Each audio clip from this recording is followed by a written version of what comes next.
Hey, cousin, listen. I'm only going to tell you this once. Yeah, I'm only going to tell you once, okay? God said that you ain't nothing to play about. Look at that. Look at God. Confirmation. Listen, you cannot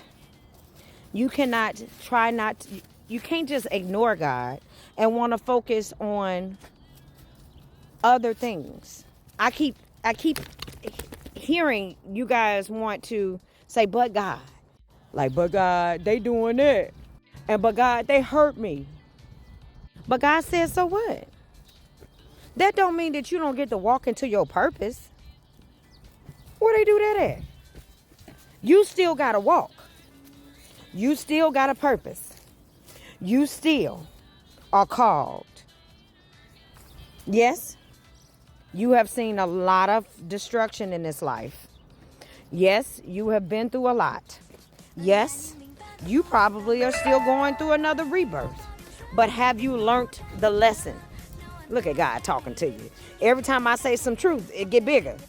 I ain't lying. Listen, you are going to have to trust in God. But the church hurt me. Did God hurt you? Oh, because God allowed you free will? Oh, because God wanted you to see that you got to remove your ego? Oh, because you had to go through some trauma to understand how strong you are? That's the point. God is never leaving you or forsaking you. But Source is only going to be present once you walk into relationship. You walk into relationship on a physical plane, right? Your boyfriend, your girlfriend, whatever. The relationship with God is the same. God can't be in your life without you being willing to allow God to be there. God's still going to be there because that's God. But in order for you to truly feel connected, where you don't feel alone and isolated, you're going to have to be a willing participant in your relationship. And what does that look like? It look like you're going to have to take some time to meditate and pray. That look like you're going to have to feel some of that pain and look for the lesson and then release it, right? That look like that you're going to have to learn how to set proper boundaries and kind of release some of the people, places, and things that no longer are serving this new version of you. You're going to have to learn how to do that. Oh, but that's the people I came from.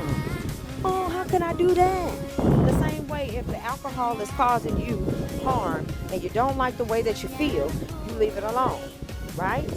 It takes you on this cycle of brokenness, so you leave it alone, right? Same things with relationships, people, places, and things, and belief systems.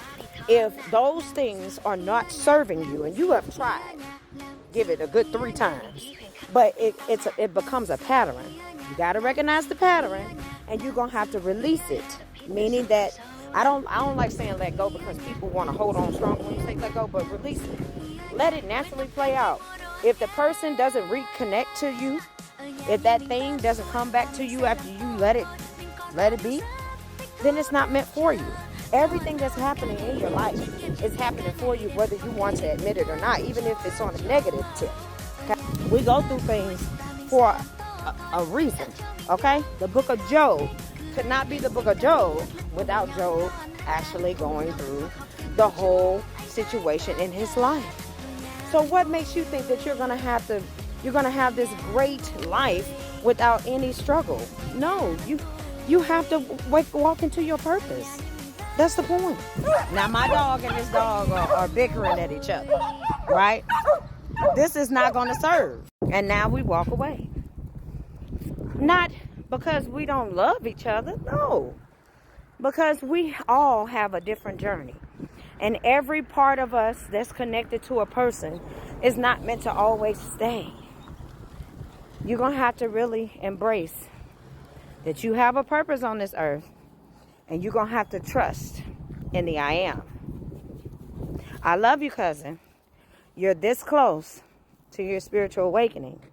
And I am rooting for you. And once you wake up, just know that you will never be the same. You will understand that things that happen in this life is always happening for you and not to you. And that is the blessing. I love you.